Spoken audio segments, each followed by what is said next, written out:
Hello, and welcome back to the Wallfacer podcast. Today I'm talking with David Reising, founder and CEO of Lotus Protocol.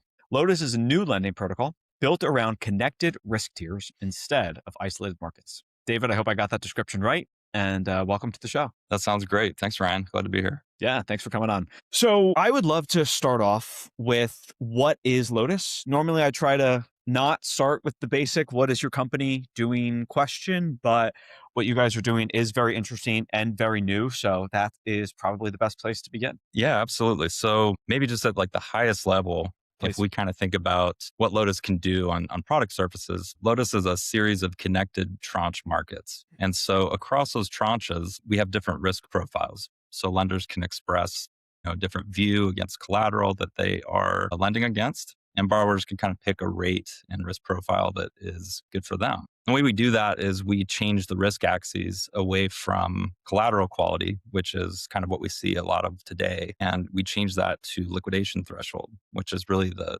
primary risk if you're a lender, is that if a liquidation happens, that you end up eating some bad debt. And so by kind of changing that, it gives us a different kind of product that we can offer in the vault space. Okay. So take me through maybe a tangible example of what that looks like. Let's say I am a lender, and let me know if this is the right way to think about expressing this. And I am interested in getting risk against, say, Bitcoin as an asset. Sure. So we're going to use cbBTC as our kind of smart contract version of Bitcoin.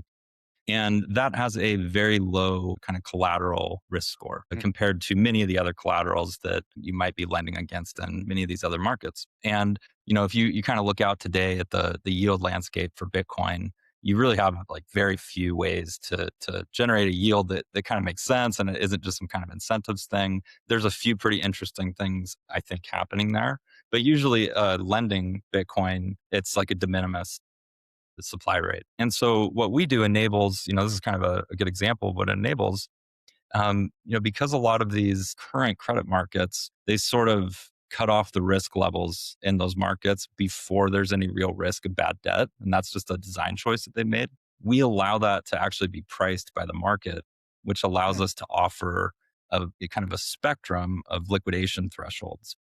And that is correlated with, the amount of leverage that a product could have or a trade could have that's run using our markets. And so that allows you as a lender, if you're willing to accept sort of this risk of bad debt that may happen, and you feel that the market is pricing an APY for you that is a good risk adjusted return, then you can kind of go out and earn those opportunities. You're talking about these different liquidation thresholds. Are you talking specifically about the LTV ratios on these loans, or what precisely there how should I be thinking about that? Yeah, so the actual liquidation loan to value rather than the loan to value. So the way that we kind of look at that, and LTV is also, there's a relationship there as well.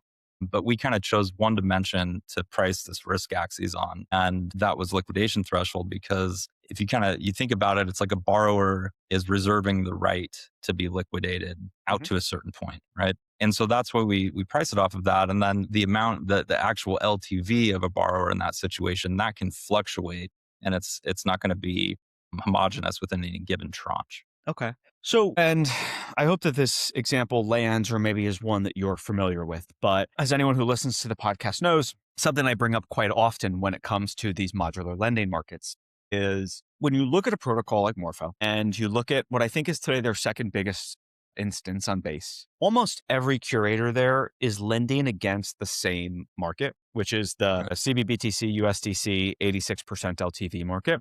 And that's, because there's all of this borrowing demand from Coinbase, and, there's kind of other dynamics going on there. But today, like, that is the market on Morpho. It's almost, 1-to-1. I think every curator on Morpho has exposure. Most of them have like 99% vault exposure to that market. In that case, there's obviously a lot of different ways you could cut that up. Maybe you could introduce kind of different LTV thresholds, etc. Like, talk to me how, if that was theoretically being run on Lotus, what might be different, and what, perhaps other ways you could express the risk and offer returns to users in that example. Yeah. Do you mind if I share screen real quick? Yeah, I think you should be able to. Maybe just narrate it too, because I think most people listen, but please do. Yeah, we'll kind of narrate this. All right. So for anyone who can see the screen, imagine this is that market that you're talking about on base. And it's a cbBTC USDC market. And so we have vaults that are allocating. Um, but if we're talking about Morpho, and for anybody that can't see this, what I'm showing is an actual a curve that starts out flat. That's kind of the senior zone of the curve.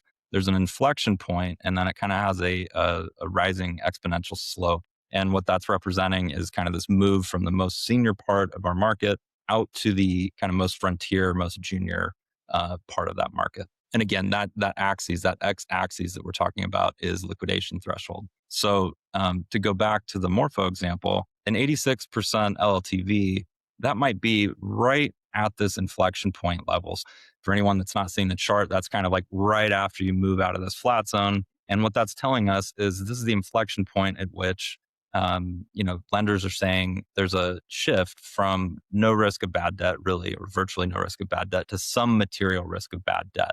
And as leverage rises along that curve, your risk of bad debt kind of increases in relationship. So that would be Morpho at just that one point. Now, in Aave v3, that would kind of be characterized at this last little point on the flat part of the curve. So now when we kind of think about with Lotus and like how you might kind of, segment risk in a different way, there's a couple things. Like the first case with these, what we call our benchmark curves, with these LLTV risk axes, is that as a borrower, there's two pretty interesting things that I can do here. One, if I am looking for a really stable rate on my capital, maybe I need some inventory financing, etc. But I'm worried about the volatility in these markets. Well, at the most senior part of our market is LotusUSD. And LotusUSD is basically a 4626 vault. An end user doesn't actually interact with it, but the protocol interacts with it. So the markets interact with it. And what it does is it provides a base rate of basically tokenized money market funds like Wisdom Tree, Coinbase Prime. And that kind of turns modeling the rates on this curve into a base rate plus some credit spread. So kind of keep that in mind. But now if you're a borrower down in this really senior, very kind of conservative, calm part of these markets, you have this very slow moving base rate that forms most of your borrowing rate. And then you have a very small credit spread. And that's where a lot of the volatility is happening, kind of based on utilization, right? So this creates an opportunity for all these borrowers who haven't been able to come on chain because they need fixed rates. What they may actually need, and kind of what we've heard, is they need stable rates. And they need to be able to model those rates in their kind of risk frameworks. But typically, you're going to pay some premium to fix a rate. So we think this is a pretty interesting case there. And then out on the other spectrum, so now if you're a borrower out on this kind of riskier end, maybe this is a lower cost way to trade spot leverage instead of perps and have a better kind of funding rate. Or if you're running some kind of a neutral strategy, this is a great place where you can kind of optimize your return on equity, basically. And there's some similar things on the supply side, but I'll kind of pause there. Interesting. So something that I think stands out in what you're explaining here is where this sits for borrowers as well, like where the benefits are for borrowers in this case. Yep. I guess as you've kind of thought through the design, how much of what you've built here is the question, hey, we need to build something that's going to bring a lot of borrower interest. First, we want to build kind of this product that's focused on a new, more diverse type of lender experience. Yeah, that's a great question. So the way I kind of look at it now is there's this tremendous demand for both for yield on chain and for vaults, right? You have a ton of great protocols and products, neobanks that are integrating and have this demand for this yield, whether it's the Asian markets looking for high yield, kind of higher risk, or Latin American markets, right? There's kind of a yield stream for everybody. And so the supply case is pretty good. I think if you can articulate the benefit of putting capital on your platform, and you have legible risk that these distributors can kind of underwrite, but then you have two sides of the market. And you don't want to stand up a market that's so saturated on the supply side, and then you end up not really having competitive yields or being able to scale. So you do have to find that origination. So we definitely thought about that when we were building this, but actually the way that we kind of came into this whole concept in the first place, it was from an ignoble sort of impulse that we had. And this was working with Anthony primarily on, we were trying to figure out, we were building structured products, leverage tokens specifically. And we were aware of this kind of gap between perps funding rates and spot borrowing costs. And so we thought, hey, we could build some pretty great products if we could do these, kind of build these directional leverage tokens out to like a 10x level. But we couldn't do it because we couldn't price risk beyond a certain point in these markets. And so that's kind of how we came into it. It was actually on the structured product, more borrower builder side than on the supply side. So we've been thinking about the more the borrowing and the product building use case from the onset. That really does still remain the biggest gap of actually kind of realizing great yields in these markets that, as you kind of allude to at the beginning, aren't just incentive driven. And you go through a lot of these, even like an Aave, today's April 20th, a lot of stuff going on over the last few days, but rewind the clock a few weeks ago, even there, like this just spread between borrow and lend demand in these markets is pretty offset. And just, there's so much interest in lending or looping, but really not in just sort of proper vanilla borrowing in many cases. And so, yeah, kudos to you guys for thinking a lot more about that as well. We're also, just rolling out endpoints for borrow very soon as well to be able to embed that kind of as easy as earn. So yes, spending a lot more time learning about the space there. So it's been quite good. Ryan, how do you guys kind of think about that from offering it to your customers? Like what are some of the things that you guys have kind of thought about that's important on that embedded credit side? I've actually been thinking about that a bit recently. Yeah, I think the biggest thing I've seen with the people who integrate our APIs, and that started with variable rate earning, I should clarify as well. And I think what we've seen is people just wanting more and more offerings. So that's fixed term lending through things like Pendle or through Infinify's, LUSD assets. That's better cross-chain support for just moving from one vault on one chain to a vault on another chain or a pool. And then recently it's been borrow. I think people see that as the next offering within their suites.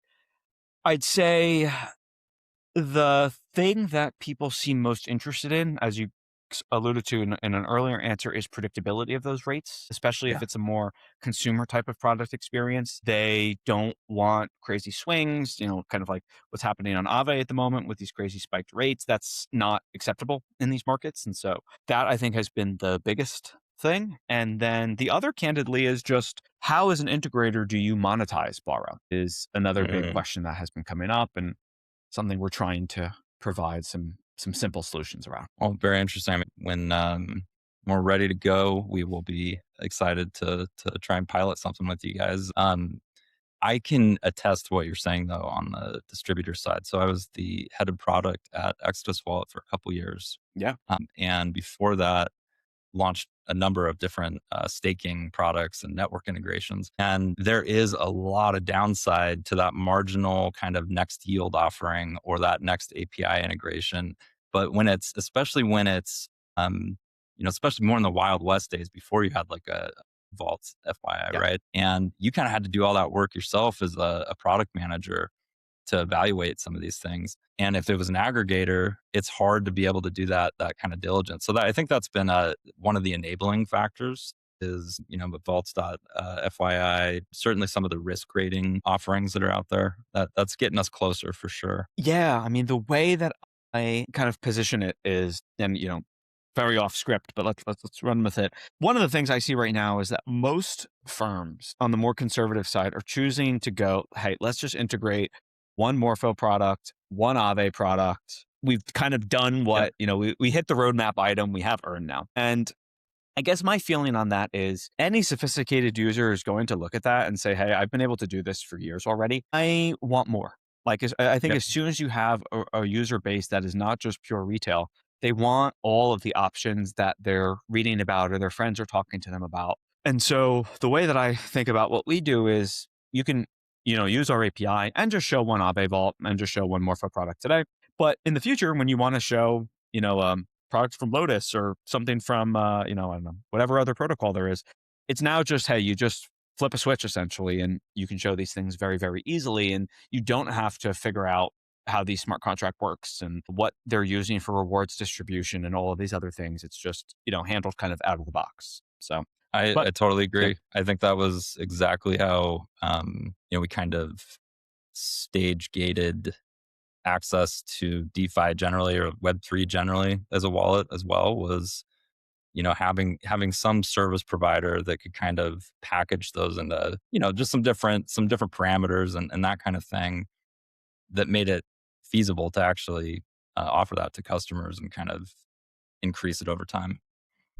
Hi, this is Ryan, your podcast host. This one's for the builders.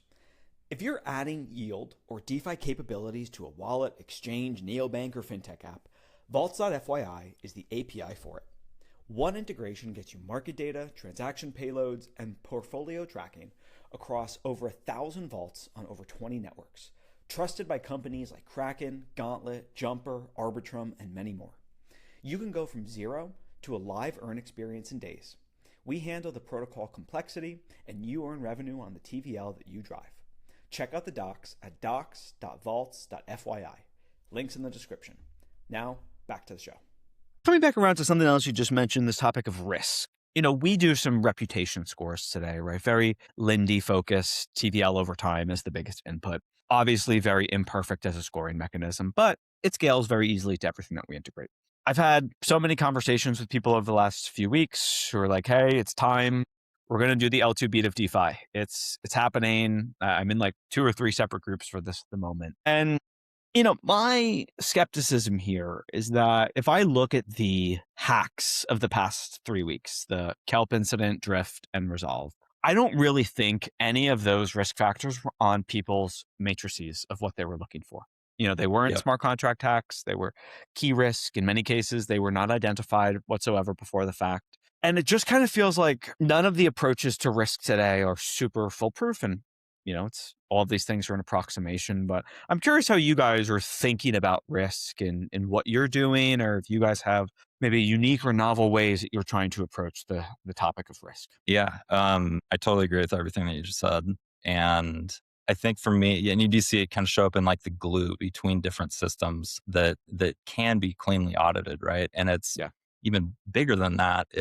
This is not a Morpho or an Aave. It's not directly on these. It's the collateral that is. You have smaller teams, you have less scale, you have fewer resources. They're newer teams, and so it's a big risk. And unlike a regular kind of portfolio theory, right, like diversify across, I think you can argue that that's not really true because of the unique way that we kind of have this on-chain finance. I agree with what you just said as well, and I've felt like an apologist for some of these teams, but like it's hard for me to look at the Aave incident unfolding at the moment, or even some of Gauntlet's vaults were impacted in the Resolv incident. It's a bit hard for me to look at those and put blame on the curators or Aave in this case, because it was truly so many, especially in this Aave incident now, so many levels down the stack, and just again, not something that was in anyone's sort of risk frameworks going into this. So yeah, figuring out how to better underwrite this,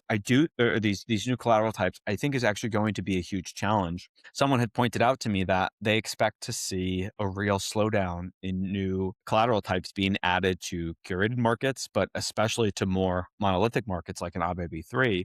For There's sure. going to be so much more diligence and underwriting to go into new collateral types going forward is a thesis that I believe in. I think that's got to be true. Really, the way I kind of look at it is I don't know how to, I don't have the resources to go have, the Lotus team go send out Inspector Gadget and go kind of check out every single team's stack, basically, like across every OPSEC piece, the team bios, everything. And I don't know that there's any single kind of actor within this system that necessarily has, there's certainly those that have the capability, but it's almost like the package hasn't really been offered, like that holistic package, right? And so for us, we have a lot of security risks to worry about that are unrelated to collateral. And that's a tremendous responsibility. And we want to be able to focus entirely on those things that are really within kind of our kind of sphere of influence. And so that means for us not introducing that collateral, because I think what happens, and kind of to your point, Ryan, is even if it's not the protocol's fault, right? And it's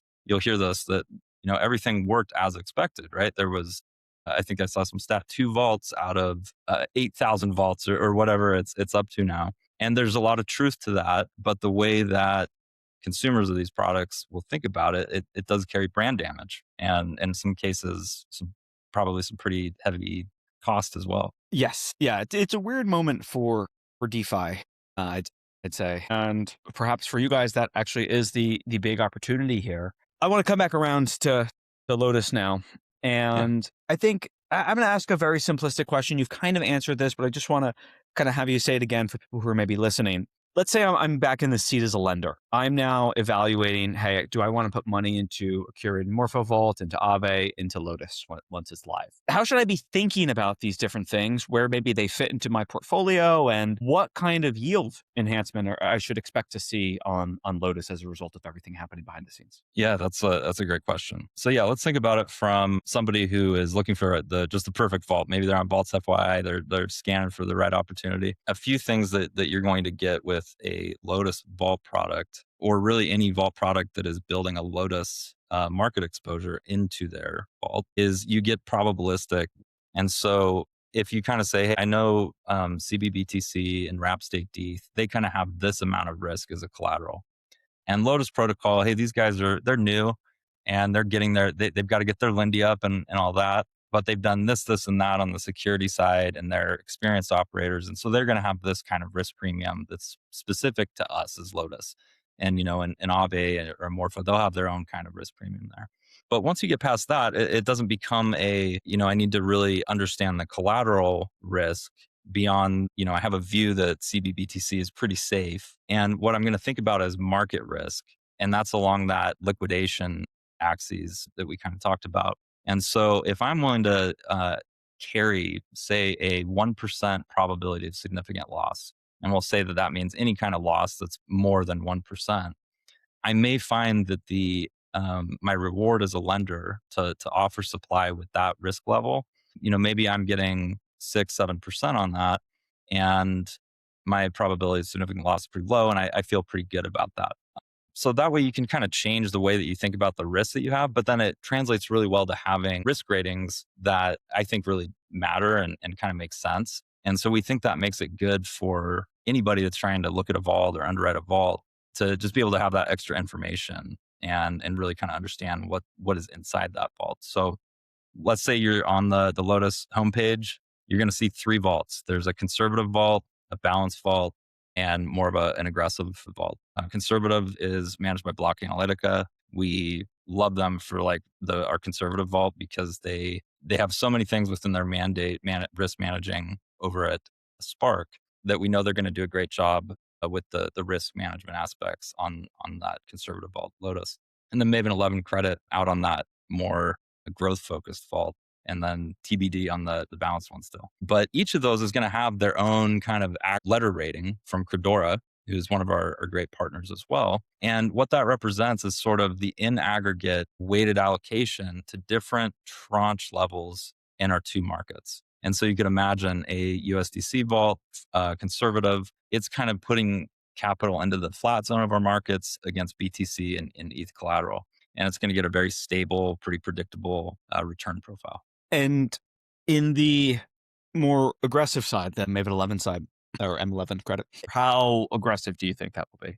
Sure. So again, probably not on a collateral expansion, but they'll be out in the junior parts of our curve. So they're going to be lending to directional leverage traders, to firms that are running carry trades, that are running market neutral strategies, where they can get this really off-chain level capital efficiency, but on-chain, and be able to take advantage of some of those opportunities. So they're lending to basically just riskier borrowing positions. And so there's less distance between them and when a liquidation kind of would occur, right? So that's where they're going to show their skill in managing the more junior parts of our markets. Interesting. Yeah. So on the probabilistic risk ratings, I was going to ask actually, is that something you guys are doing, or kind of the market is pricing, but it sounds like you're working with Credora on that. Now, is that specific to the markets, or are they sort of rating the curators as well? how many levels are they kind of rating in the stack? Yeah, you bet. And this was an interesting kind of design decision when we first started. They were one of our first kind of design partners working on this. So there's really two levels to think about. One I just kind of mentioned is at the vault level, and the vault level is more like a credit portfolio rating. But Credora is providing those ratings in the same artifacts, the same credit rating form at the tranche level for every tranche within our two markets that we're going live with. And so one of the most interesting things that I've kind of taken away from this and seeing their initial reports and kind of like our ex ante ratings, right, was just how big of a factor the kind of global available liquidity is on a collateral asset, and how much that changes those ratings and how material that is, where in periods where you have great liquidity and there's plenty of ETH out there in the market or wraps, the credit ratings on a very conservative position and a fairly aggressive position, 92, 93%, 95%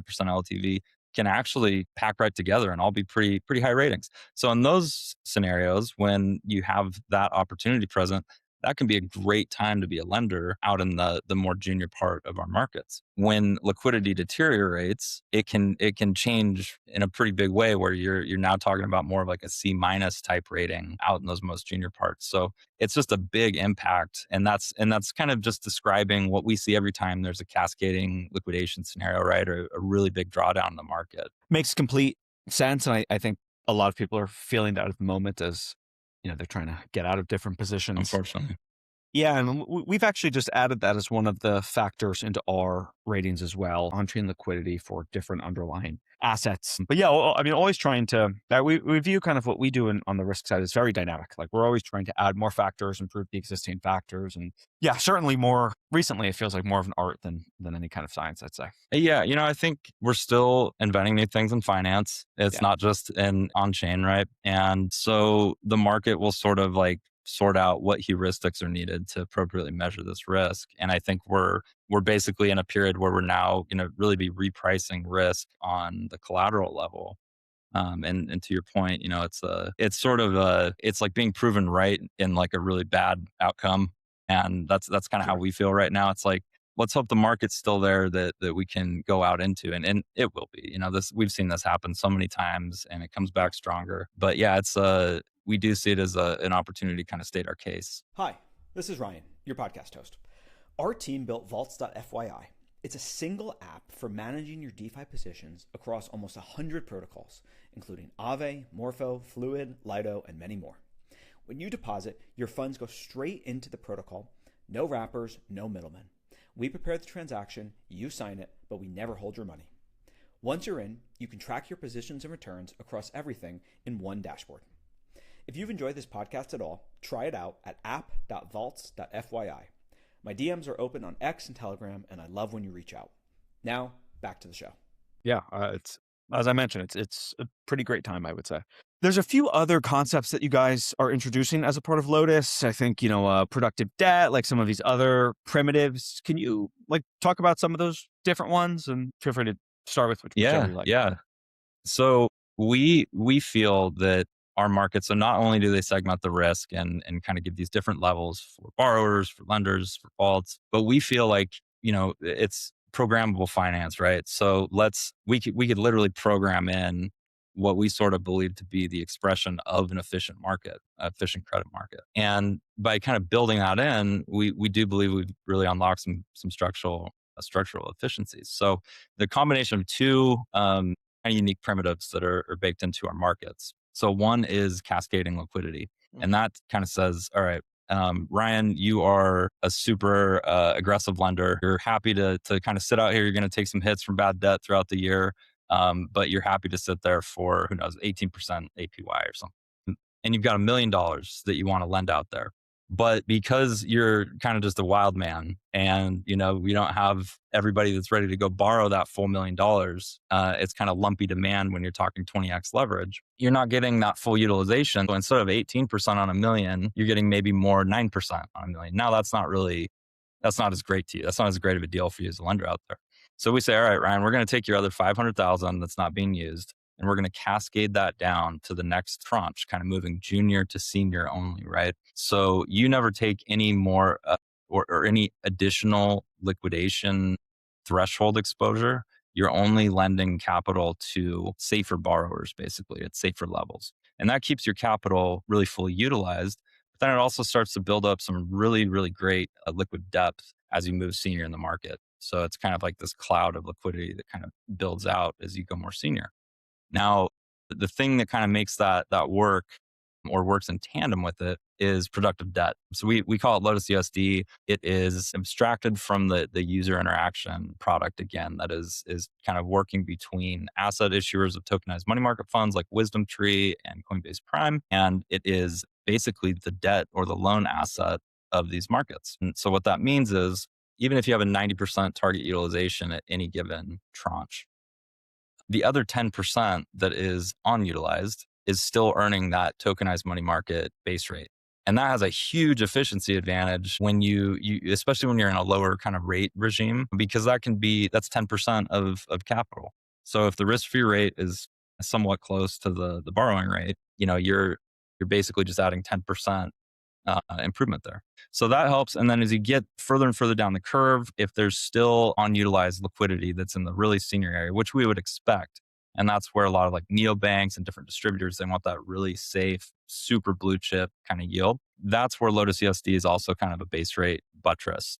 And it provides that exogenous yield source, kind of puts a floor under the market for lenders. Yeah, you mentioned that you think those larger distributors are interested in that senior, safer bucket. Something I feel like anecdotally I've seen with tranching type of protocols in the past, maybe taking idle finance at its time or other things, is that maybe counterintuitively, because of the crypto nativeness, there's a lot of junior demand, people who are very risk seeking and want that. And actually, I would say I feel like I've seen senior tranches kind of struggle to fill as a result of just, this is, whatever, it's low, it's not exciting. If the rates are going to be this low, I'll just put money on Aave or whatever it may be. So I'm curious kind of how in your conversations, if you feel like that's starting to change or where you sit on that today. Yeah, I think that is right. And I think it's something that, you probably see it approach a little bit more rational actor levels as the markets just scale and mature. But we kind of saw that too we tried to approach it from more of a classic junior senior tranching very early on, actually using some other protocols, vault infrastructure. And yeah, man, what we found is one gets like oversaturated.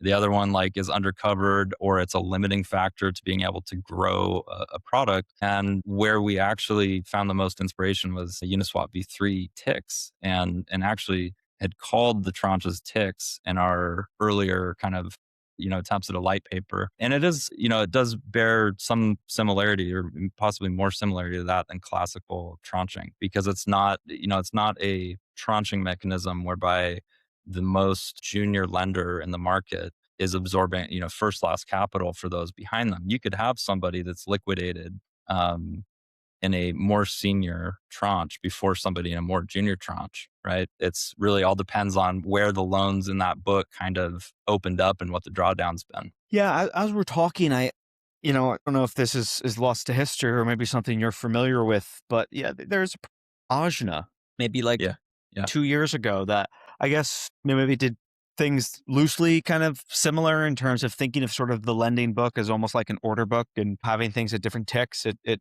I think for a number of reasons didn't work out, but the idea was certainly interesting and definitely felt kind of explored and underappreciated. Totally agree. I think Ajna actually sharpened our thinking a bit, and it gave us it's kind of the takeaway that I get from so many people. It's like, I remember Ajna. It's like, it really made people kind of change their frame of thinking a bit. But yeah, that was definitely an interesting one. Liquidity shares some similar, very different expression of the product, but it's kind of against a similar dimension, right? Where you're kind of pricing that liquidation threshold or liquidation risk. So there are some kind of analogs for sure. But yeah, Ajna's a good reference. It's great. Yeah, that's actually, funny enough, one of the first, probably like in the first 15 protocols that we had integrated at Vaults. Oh, wow. FYI. Yeah. So I've dealt with the complexity there, but cool. Very nice.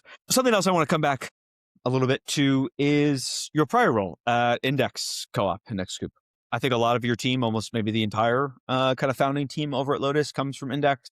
Certainly a very OG kind of DeFi protocol. I know obviously Index was doing products on Morpho, I think before you guys started Lotus. So I'd love to actually, what got you excited about joining Index whenever that was that you joined, that then talk me through kind of the evolution of that product and how you guys eventually started launching vaults and maybe how that segued into what is now Lotus. Yeah, I'd love to. So let's see. So after my time at Exodus and starting to really look for, I was kind of interested in something stablecoin related, something structured products related. I was also looking at some interesting things with Bitcoin at the time. And I had met Bill, who's my co-founder at Lotus, and he was in a leadership role at Index Co-op at the time. I met him when I was still at Exodus, and we worked on a promotion for their hyETH yield product that they had. And so got to know him, and I'm kind of enjoying my summer and hanging out and talking to Bill a little bit in Telegram. And he's telling me that they're launching a yield-bearing stablecoin composite product and that they were looking for a head of product, basically. And I thought that sounded pretty great. This is probably almost 2 years ago now. And we got going on it, and we just had a comedy of errors, basically. In one partnership after another kind of just didn't materialize the way that it was supposed to. And so that didn't work out, but we did have some products that were doing pretty well. So the composite products, the thematic DPI or what are some of the, like a data or an MBI or, just some of these thematic type things. Those just didn't scale well. And they were just, they had a hard time with like cost efficiency. And I think the even bigger challenge there was that there's just not enough diversity and kind of return profiles, like uncorrelated returns with on-chain assets, right? And especially even like 2 years ago, before that, it was even kind of worse. Everything's just pricing off of Bitcoin and ETH. And so you kind of just got these products that were less efficient than if you were just holding ETH because they had to rebalance and et cetera. But the area that was doing well was more of the vault type offerings or yield composite products and leverage tokens. Like have a 2x exposure to Bitcoin. I can hold it as a token that has secondary market liquidity if I want to swap out of it, or I can kind of redeem from it. But what they would do is go out to an Aave or go out to a Morpho.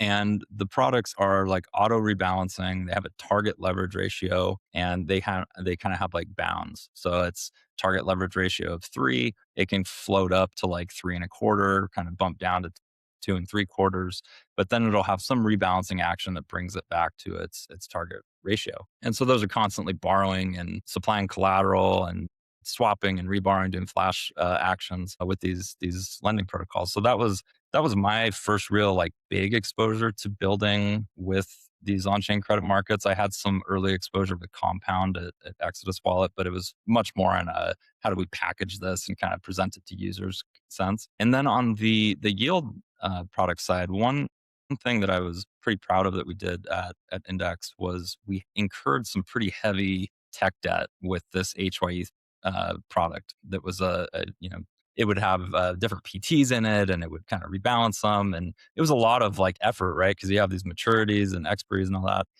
And the set protocol tokens, basically, that they were kind of built on that primitive, just wasn't like scaling well with what we needed. And the guys had a great idea that why don't we just take this and actually just turn this into a vault on Morpho, and make basically the existing token TVL, just make that one of the main suppliers to that vault. And you kind of wrap the token in the vault. And then we partnered with Gauntlet on that. And it was really cool, man. It ran up from like a couple million in TVL. It was kind of a struggling product and ran up into the 25, 30 million, and so much lower maintenance with the vaults. And that's where we really saw like kind of the beauty of this like distributed curation model that Morpho really kind of pioneered. The vault sort of patrons, if not the vault manager themselves, like the patron of the vault, right? Like maybe it's the collateral issuer. They're very incentivized to bring these assets and bring this capital into these markets and get real credit markets going. So yeah, very helpful, informative experience on both the kind of the distribution side and then on the learning some of the limitations side. Yeah, that to me has almost been the thing that I think has been so powerful about the curation model. There's almost less any of the technical concepts, but more that, hey, you have a lot of aligned and interested parties all pushing for the same thing rather than just one company saying, hey, integrate our stuff, right? You've got Morpho, you've got Gauntlet, you've got Steakhouse, you've got all of these parties all sort of seeking the same things. And I think that is actually quite powerful. I'm wondering if kind of on the flip side, if you have any thoughts about like the limitations or challenges of that model as well, maybe things that you even saw in your work with hyETH, high growth ETH. Right. Yeah. Nice. Yeah, man. Well, it's kind of an operationally intensive business. Again, not to kind of beat a dead horse here, but there's a lot of operational intensity when you have collateral that can go from 1 to 0 really, really quick. And so it was surprising to me, and it shouldn't have been in hindsight, but it was surprising nevertheless that as I kind of learned about the cost structure of these risk managers, especially the ones that we have a lot of respect for, that they're the ones whose names come out looking as clean, like pretty clean with most of these. There's a lot of costs that you got to bake in because you got to think about your cross time zones. The vault doesn't stop operating, risk doesn't turn off. It's 24/7, 365.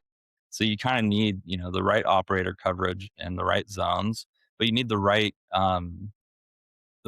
analysts basically to be able to kind of do that, or the right actual risk operators. And so it's a intensive business if you don't have a vault that is able to scale up to really pay for that really good risk management. There's some economics there that can be challenging. So that's one thing that's kind of interesting with Lotus is what happens if we can take that off their plate and let them manage the market risk, by and large, and sort of being allocated to the best risk adjusted part of our market for what their profile is.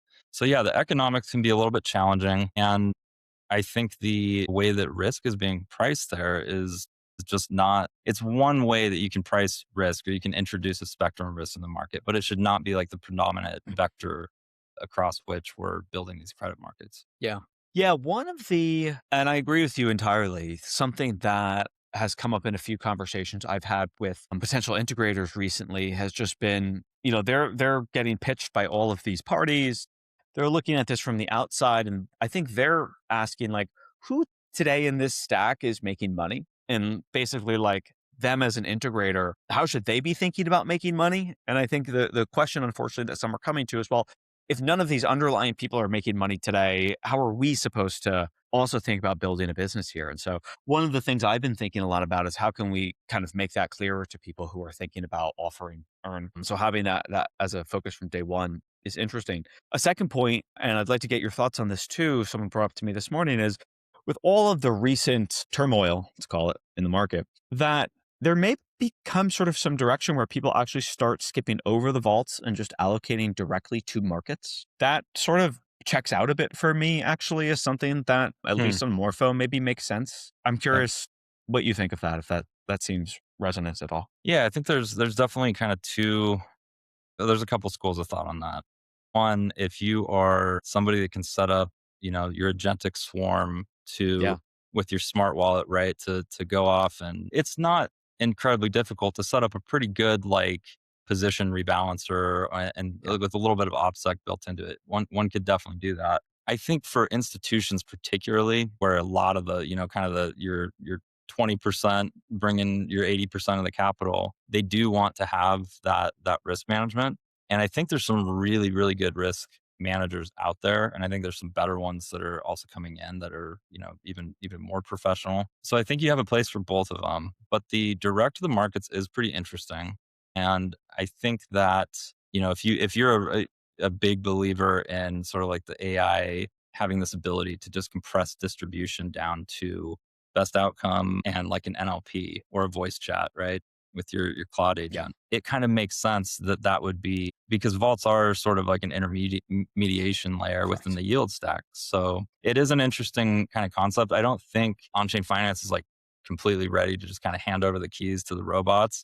But as that becomes more sophisticated and, there's probably layers and kind of phases of that, I do think it's pretty interesting thinking about, have you set up your markets in a way that's really friendly for more like programmatic kind of direct interaction at the market level instead of the abstraction layer? Yeah.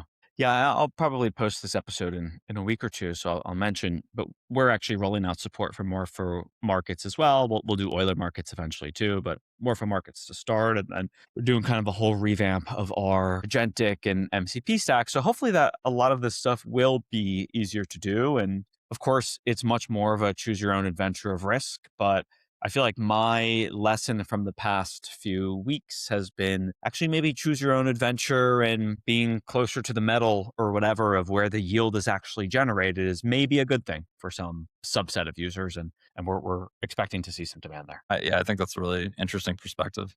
So, well, cool. As we're coming up on time, I'd love to just understand, when is Lotus launching? What should people be on the lookout for? What does the pre-launch campaign look like? Tell me what you can share, I guess.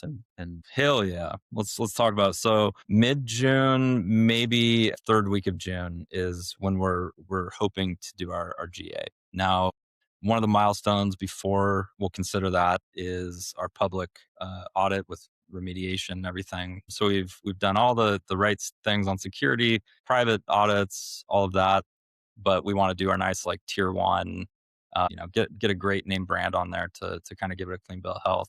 But in mid-May, you can kind of look out for some timelines around pre-deposit vaults. So we will start taking in some pre-deposits. We're going to use USDC incentives to actually kind of increase that rate for anybody that wants to come be part of our, market formation in the beginning here. And then we'll have some subsidized borrow rates that I think will make for some really great carry trades actually in our BTC and ETH markets. So like 4.5% carry on BTC, 6% on wrap staked ETH.